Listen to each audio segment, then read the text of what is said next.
Nabil. Bismillahirrahmanirrahim. Nabil mulakan Al-Fatihah dulu and then baca doa. Bismillah. Al-Fatihah.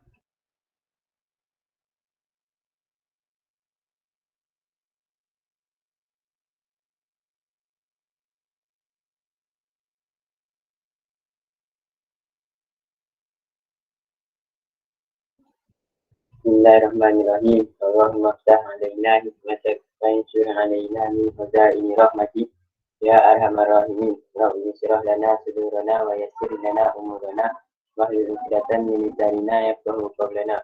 Rabbana zidna ilman warzuqna fahman. Rabbana atina fid dunya hasanah wa fil akhirati hasanah wa qina adzabannar.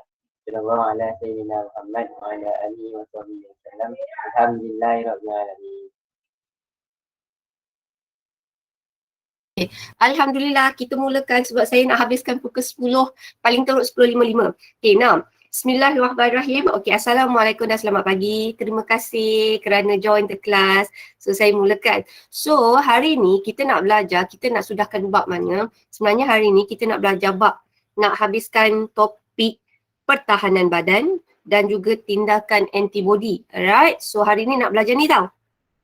Pertahanan badan dan tindakan antibody. Kalau dalam teks awak adalah hari ni kita nak habiskan bincang pada muka surat 202 hinggalah 205 insya-Allah. Okay, now kita terus start. Kita teruskan tau. Ni saya tak nak masuk, so saya nak masuk yang sini. Bismillahirrahmanirrahim. Now, dalam tajuk sistem pertahanan badan, bab 11 ni kita adalah keimunan. Imun ni bahasa kampungnya kita panggil dia adalah sebagai kebal. So macam mana nak kebal? Kebal ni melibatkan sistem apa? Allahu Akbar. Dia melibatkan sistem pertahanan. So sistem pertahanan badan kita ada 3. Sistem pertahanan badan pertama, sistem pertahanan badan kedua dan juga sistem pertahanan badan ketiga. Now, sistem pertahanan badan kita yang pertama, kalaulah daripada buku teks, saya suka pakai buku teks awak, pada muka surat 201, okey, dia terdiri daripada 4 sebenarnya. Kita ada enzim lysozim. Enzim lysozim, saya tukar sini enzim lysozim, bismillah. Okey. Enzim lysozim. Lepas tu kita ada rembesan mucus, kita ada peluh. Ini saya batalkan. So saya ambil kat sini adalah asid hidroklorik, HCl. So sistem pertahanan badan awak kita pecahkan kepada 4. Kita ada kulit, kita ada asid hidroklorik, kita ada enzim lysozim dan juga membran mucus. Okey, enzim lysozim ni kita boleh jumpa kat mana? Enzim lysozim ni kita boleh jumpa kat mana? Tak mata. Yes, air mata. Air mata. Lagi? Dia mata je tak boleh. Lagi? Pagi-pagi tu? Kalau orang selalu bersin pagi-pagi, saya ada masalah resedung. So pagi-pagi kalau sejuk saya cepat bersin. Air liur. Ya, dan hingus. So kat sini air mata, air liur dan juga hingus. Okey, hingus. Okay, saya suka pakai buku teks je. So kalau asid hidroklorik, kita boleh jumpa asid hidroklorik kat mana? Kat perut. Yeay, perut. Okay, now hingus ni juga kita kenali kadang-kadang sebagai adalah, sometimes kita kenali sebagai mucus. Now, kita ada tertinggal satu tau, sistem pertahanan badan. Kita ada kulit, dalam kulit ni ada sebum. Ingat tak sebum tu saya kata macam yang minyak. Sebab dia ada minyak tu, tu yang menyebabkan mikroorganisma tu tak boleh hidup. Okay, sebab tu orang kata sebenarnya yang ini macam mana nak cakap the nicest way, kita tak boleh over clean. Maksud saya, mandi ni bagus tau sebab janganlah awak cakap awak tak nak mandi, cikgu kata, awak cakap sama awak, saya tak nak mandi lah. Sebab cikgu Mariana kata, kulit kita ni bagus, peluh tu bagus, ada sebum. Tapi awak kena ingat, kalau awak tak, dalam peluh tu dia ada urea, sebab tu urea tu bau busuk, so awak kena mandi. Tapi sebenarnya kalau awak mandi selalu pun tak bagus.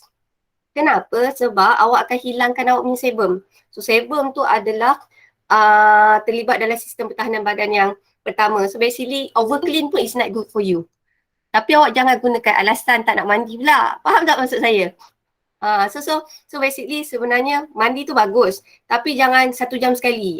So basically kalau korang mandi selalu, korang akan hilangkan sebum. Okay, nah lepas tu kita nak cerita pasal asid hidroklorik dan satu lagi saya tertinggal satu, kalau yang luka tu.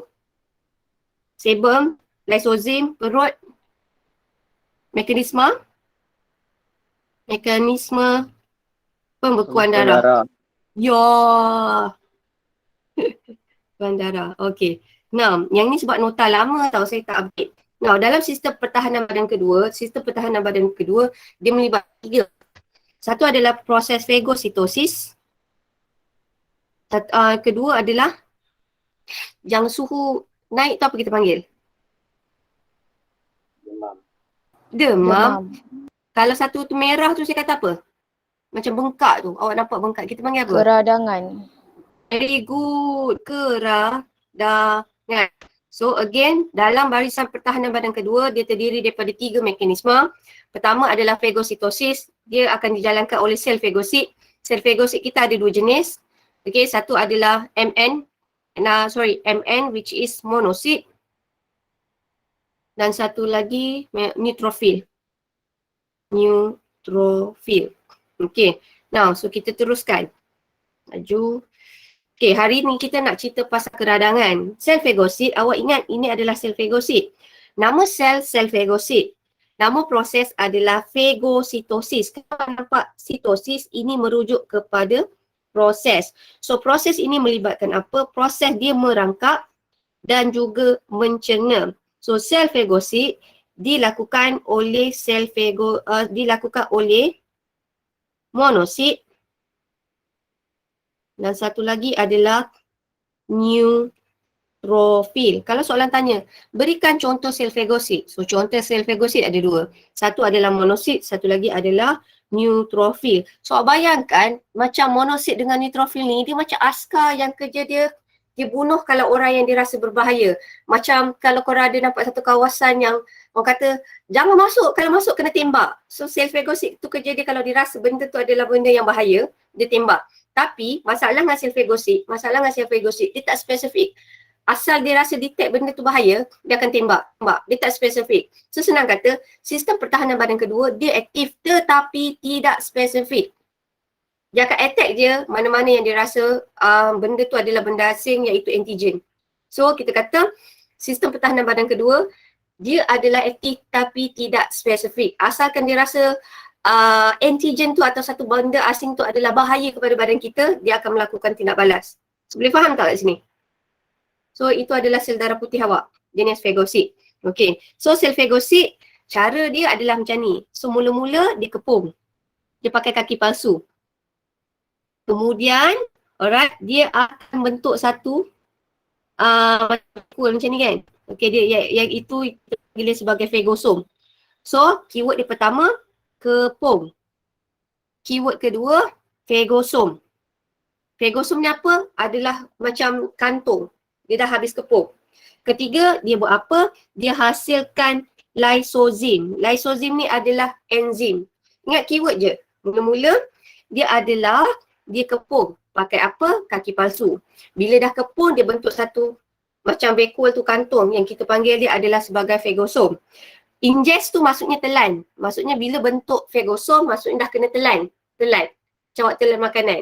Ketiga, kita nak kata dia hasilkan enzim, which is nama enzim tu adalah lysozim. Bila dah ada enzim, keempat, okay, dia bakteria tu akan dimusnahkan oleh lysozim. Okay. Kelima, sisa-sisa yang tidak bahaya, dia akan cernakan. So senang kata, dia akan pecahkan menjadi bahan yang kurang bahaya. Dan sistem pertahanan badan kedua kita kenal sendiri sebagai aktif. Sebab kerja dia kejar benda-benda asing. So far sampai sini okey tak? Okey. Okey cikgu. Okay, now ketiga. Okay, kita nak cerita adalah pasal keradangan. Saya suka tau. Tajuk ni untuk syllabus baru adalah sangat spesifik, which is something new for me. Okay, nah macam korang perasan tak kalau korang luka, kan kawasan yang luka tu biasa bengkak. Perasan tak kalau korang terkena pisau, selain daripada darah tu pembekuan darah berlaku, kawasan tu sakit nak pegang sebab dia bengkak. So bila awak rasa bengkak, awak nampak yang merah. Bila merah itu sebenarnya adalah radang. So hari ni kita nak cerita macam mana radang tu boleh terbentuk. Okay, now. So radang ni adalah sebenarnya kenapa bila luka tu mesti merah. Okay, bukan saja-saja rupanya. Ada sebab.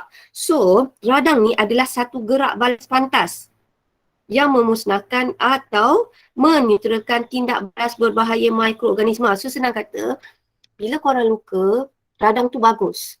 So, hari ni kita nak cerita kenapa kalau luka tu mesti ada bengkak merah. So, maksudnya it's normal. Kalau korang luka tapi tak ada bengkak merah tu tak normal. So, maksudnya kalau korang luka ada bengkak merah, itu adalah bagus. So, kenapa kita kata dia adalah sebagus? Sebab bila bahagian yang bengkak tu merah, okay, tapi dia ada satu efek which is sakit. Kenapa sakit? Sebab kita ada saraf. So, of course kita ada rasa sakit. Nah, so bila yang kawasan bengkak merah tu adalah disebabkan apa? Disebabkan ada satu bahan yang kita panggil dia sebagai histamin. So, histamin tu yang menyebabkan jadi merah. So, senang kata kawasan yang bengkak disebabkan satu bahan namanya histamin. So, histamin ni yang menyebabkan bengkak. So, sekarang kita nak tengok kenapa bengkak tu perlu, kenapa radang itu perlu. Sebab bila ada histamin, dia akan menyebabkan kapilari darah kembang. Sebab tu bila awak luka, awak akan rasa nampak bengkak tu adalah disebabkan kapilari awak tengah kembang.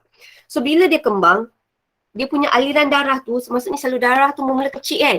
Kecil, lepas tu jadi besar. So, bila dia jadi besar, dia akan menyebabkan banyak aliran darah tu mengalir. So, ingat bila aliran darah tu mengalir, banyaklah dia bawa sel-sel darah tu ke arah kawasan yang dijangkiti. So, histamin ni, okay, dia akan menyebabkan bahagian kapilari darah tu telap kepada sel fagosit. Apakah yang awak faham mengenai maksud telap? Apakah yang korang faham maksud telap? Telap tu apa? What is mean by telap? Kalau telap tu maksudnya boleh larut, boleh lalu. Telap. So ingat kalau macam baju, telap. Kalau kulit tak telap. So senang kata, fungsi histamin ada dua. Bila histamin banyak. Pertama, dia akan menyebabkan kapilari darah kembang. Kedua, dia akan menyebabkan kapilari darah tu telap kepada sel fagosit. Telap maksudnya mudah lalu. Okay?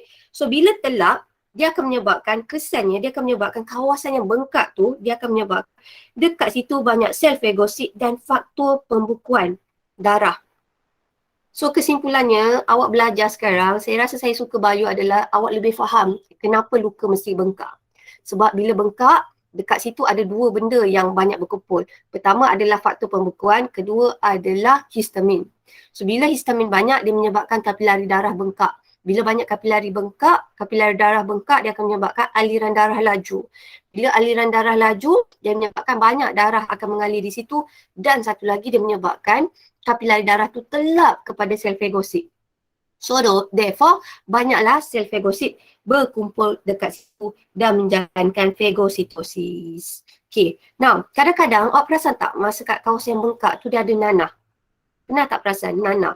So nanah ni sebenarnya apa? Nanah ni sebenarnya adalah campuran mikroorganisma, cebisan tisu, sel darah putih yang dah mati. Maksudnya dia adalah nanah tu nak bayangkan itu adalah macam nak cakap hasil pertempuran.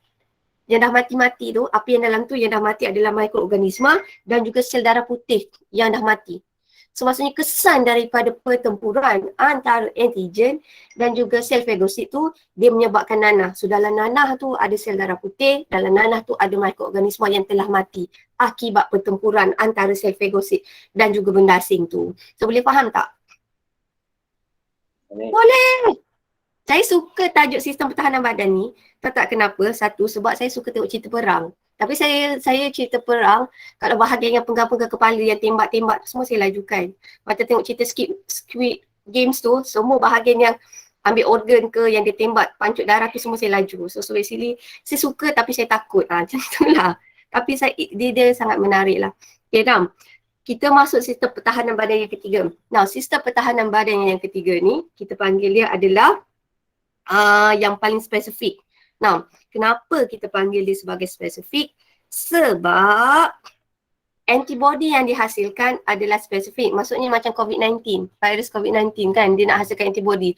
So, kalau lah antigen A, antibody A yang boleh lawan. So setiap antigen ada antibody tersendiri. Dia spesifik macam enzim. Ingat tak? Kalau enzim maltosa, nama enzim tu maltase. So dalam kes ni antibody pun sama. Okay. Now sistem pertahanan badan ketiga, okay, dia akan melibatkan gerak balas keimunan. Saya ulang slow-slow. Keimunan adalah keupayaan badan melawan penyakit. So macam mana badan kita boleh jadi imun? Badan kita boleh jadi imun apabila antibody dihasilkan. Tetapi kepekatan antibody ni mesti tinggi. Senang kata macam ni. Kalau nak kebal, kita mesti ia mesti melibatkan penghasilan antibody. Tapi kita tak cakap orang tu imun selagi kepekatan antibody tak cukup tinggi. Sebab tu bila awak kena suntik vaksin, badan awak dah ada hasilkan antibody. Tetapi badan awak tak cukup kebal. Maksudnya kepekatan antibody tu belum cukup tinggi untuk jadikan awak kebal. So boleh faham tak maksud saya kat sini? Boleh. So awak ingat antibody ni penting untuk menghasilkan kita kebal. Antibody ni penting untuk mewujudkan keimunan. Badan kita kebal terhadap sesuatu penyakit. Tetapi keimunan ni hanya boleh dicapai apabila kepekatan antibody tu pasti satu aras keimunan. Barulah kita kata kebal ataupun imun. So, sebab tu dalam sistem pertahanan badan ketiga, kita bercerita mengenai antibody. So, antibody dihasilkan oleh limfosit. Ingat, antibody dihasilkan oleh limfosit. Limfosit dihasilkan kat mana?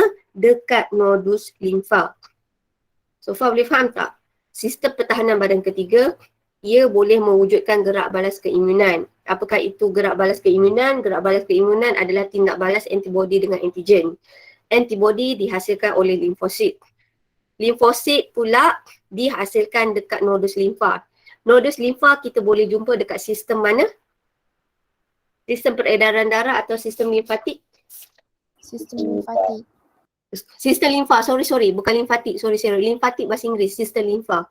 Limfatik, limfa, bahasa Melayu panggil limfa, sorry. Okay, so kita boleh jumpa dia dekat dalam sistem limfa.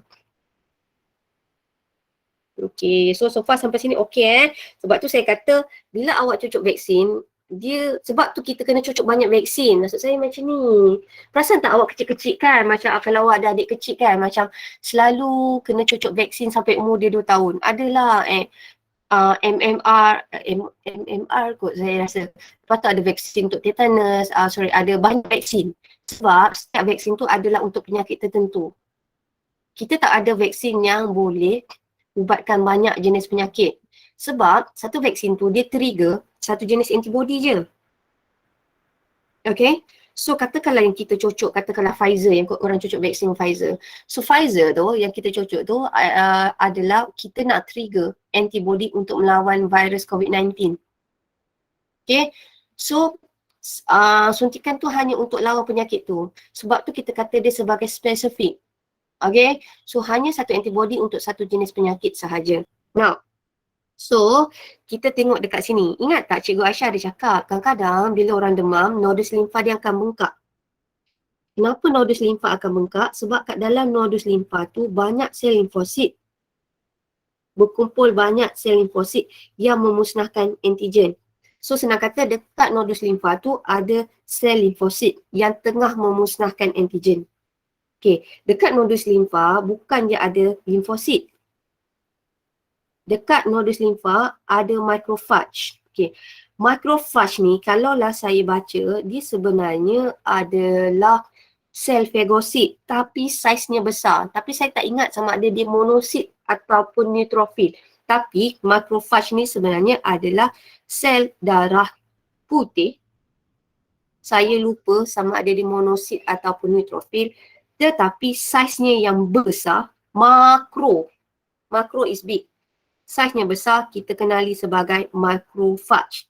So macrophage ni juga adalah sejenis sel fagosit. Nanti saya google. So sel fagosit yang kita belajar dah 3 ni. Kita ada monosit, kita ada neutrofil dan satu lagi macrophage. Tapi kenapa kita panggil macrophage? Sebab saiznya besar. Tapi persamaan monosit, neutrofil dan macrophage dia menjalankan proses apa? Persamaan antara tiga-tiga ni. Macrophage Yes, dia menghasilkan fagositosis. Kalau saya kata sel fagositosis, dia terlibat dalam sistem pertahanan badan yang keberapa? Kedua. Yes, very good. Kedua. Alright. So far sampai sini okay eh? Now, sel limfosit ni sebenarnya kita boleh pecahkan kepada dua jenis. Satu adalah sel limfosit T, satu adalah sel limfosit B. Okay. Now, jalan cerita dia macam ni. Okay, saya cuba bismillahirrahmanirrahim. Sel salah eja je. Sekejap bismillah.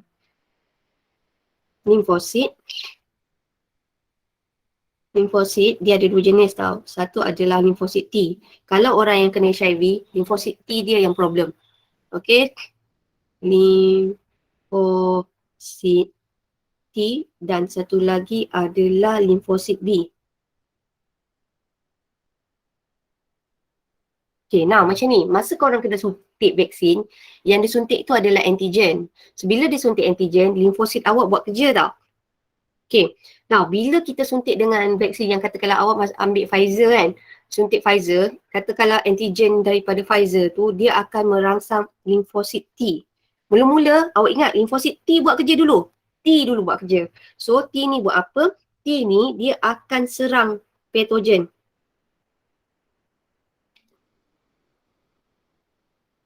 Bila dia serang patogen, T kena buat kerja dulu. Bila dia serang patogen, barulah limfosit T ni buat kerja. Sel limfosit T ni buat kerja dengan cara apa? Dia akan membahagi jadi dua benda. Satu dia akan jadi sel memori. Dan satu lagi, ini tak ada dalam buku teks awak. Tapi ada dalam buku lama kalau you guys ada baca. Sel plasma. Tapi korang tak payah tahu sel plasma. Sel plasma ni, dia akan menghasilkan antibody. Saya ulang slow-slow. Masa korang kena cocok dengan vaksin, okay, cocok dengan vaksin, limfosit akan bekerja. Tetapi limfosit yang bekerja baru limfosit B. So limfosit B ni buat apa? Dia akan serang patogen. So bila dia serang patogen, dia akan trigger limfosit B. So limfosit B ni buat apa? Dia akan membahagi menjadikan sel memori dan sel plasma. Senang kata, masa yang kena serang kali pertama, sel limfosit B ni belum buat kerja bersungguh-sungguh tau. Dia baru macam, awak nak bayangkan saya adalah, saya nak bayangkan kembar lah. Wazif dengan Wafiq. Wazif dengan Wafiq satu adalah sel T. Wazif sel T.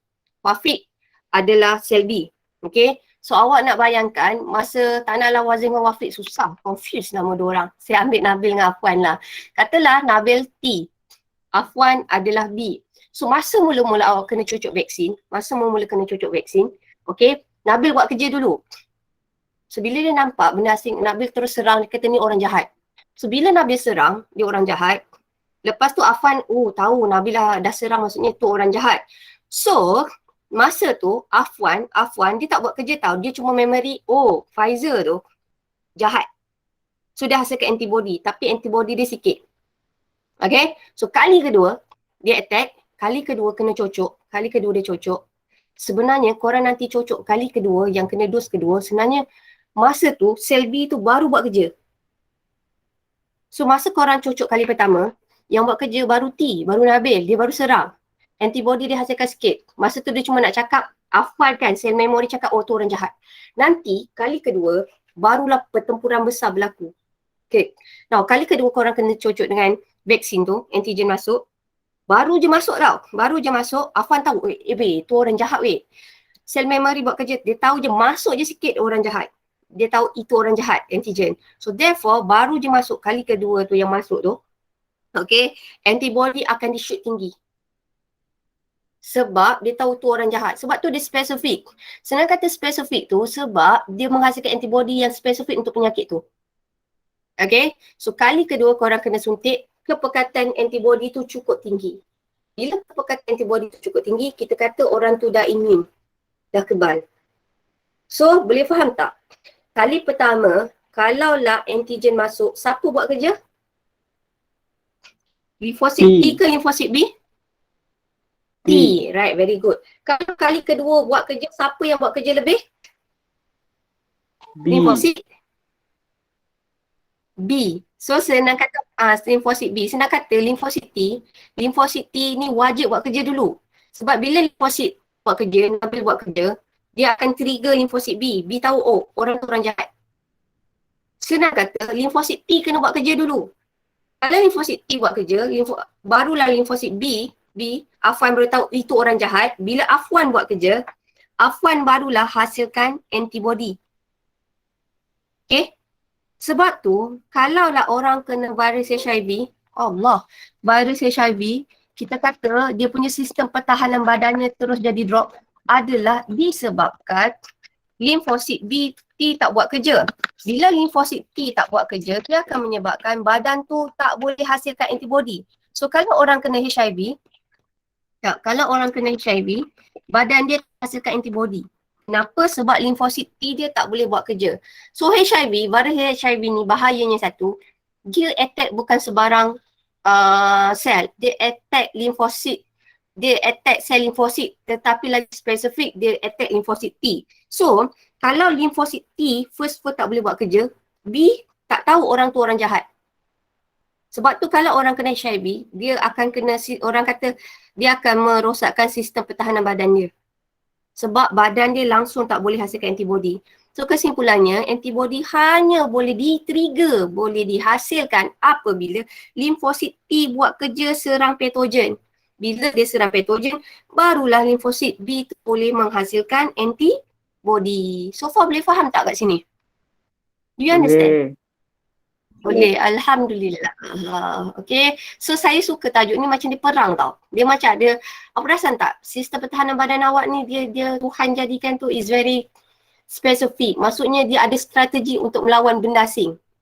Okay, so cara dia adalah sangat spesifik. Dia mesti T dulu terserang, tu tahu orang jahat. Okay, nah, cara antibody tu nak serang, nak orang kata macam korang macam ini, so saya suka cerita perang kan. Kalau kita nak menang lawan mana-mana askar, dia mesti ada strategi-strategi dia tersendiri. Macam saya ingat macam dulu saya cerita kalau peperangan Handak tu yang dia, orang Islam tu dia bina macam parit kecil. Betul tak? Tak cikgu. Kalau Viking, saya tengok, nampak tak saya suka tengok cerita askar kan. Macam Viking adalah satu tentera, saya suka sejarah sebenarnya. Tapi sejarah, Viking adalah antara orang kata, kalau you guys tahu, Viking adalah zaman dulu diorang sangat famous adalah cara dia berperang. Strategi peperangan dia adalah sangat hebat. So Viking dari cara dia ada defense, dia ada shield. So basically peperangan zaman dulu, disebabkan diorang tak ada senjata hebat, diorang mesti ada strategi untuk dia menang. Okay, so sama juga dengan antibody. So cara peperangan, setiap orang tu berbeza, setiap bangsa tu berbeza. Viking dengan cara dia, orang Islam dengan cara dia, macam kalau Cina ada dengan cara dia. Saya, if I'm not mistaken, korang kalau baca, Cina adalah first meriam yang meletup tu adalah dicipta oleh orang Cina kot. Saya rasa macam serbuk tu, apa nama serbuk yang boleh menyebabkan dia meletup tu? Dia tak pandai sangat. Saya rasa tu daripada Cina lah. Cina dia ada bom tu. Yang apa yang panggil eksplosif boleh meletup. Kalau saya tak silap. Okay, so itu adalah benda-benda yang menarik. So senang kata macam mana antibody ni nak menang, dia ada banyak strategi. So antara strategi dia ada 4 tau. Pertama pengaglutinan, kedua peneutralan, ketiga pembendakan, keempat pengopsoninan, kelima adalah penguraian. So kita tengok cerita satu-satu. Pengaglutinan ni buat apa? Antibody dia gumpal. Aglutinan gumpal. Okay, so dia gumpal apa? Dia gumpal patogen. So antibody ni sebenarnya dia gumpal antigen. So maksudnya awak nampak semua orang jahat kan? So kerja antibody ni dia pergi ikat-ikat. Dia letak satu tempat. Okay, dia gumpal satu tempat. Tapi yang buat kerja adalah sel fagosit. So antibody ni fungsi dia pergi tarik patogen, dia gumpalkan patogen satu tempat. Bila dah nampak satu tempat, sel fagosit ni tahu, weh, tu orang jahat, kita pecahkan dia. So limfosit dengan sel fagosit dia sangat orang kata bekerjasama. Dia memang kena buat kerja bersama-sama, tapi antibody yang akan buat kerja, akan attack, yang akan pecahkan adalah sel fagosit. So awak ingat, dalam pengaglutinan, antibody ni kerja dia gumpal patogen. Tapi yang buat kerja adalah sel fagosit. Kedua adalah peneutralan. Peneutralan ni buat apa? Antibody ni akan gabung dengan toksit yang dihasilkan oleh bakteria, dia akan neutral. So nampak neutral sahaja peneutralan, maksudnya antibody itu meneutralkan toksit yang dihasilkan oleh bakteria. Ketiga adalah pemendakan. So pemendakan ni buat apa? Antibody yang dihasilkan oleh limfosit B. Okay. Alright, so dia akan bertindak balas dengan antigen larut membentuk satu kompleks yang tidak larut. Mula-mula awak bayangkan benda tu tak larut. Bila tak larut, benda tu larut. Bila larut, tak nampak. So, pemendakan ni antibody buat apa? Antibody ni dia akan bertindak balas dengan antigen menjadikan satu sekumpulan tu tak larut. Bila tak larut, senanglah sel fagosit nampak. So, bila sel fagosit nampak, dia terus musnahkan.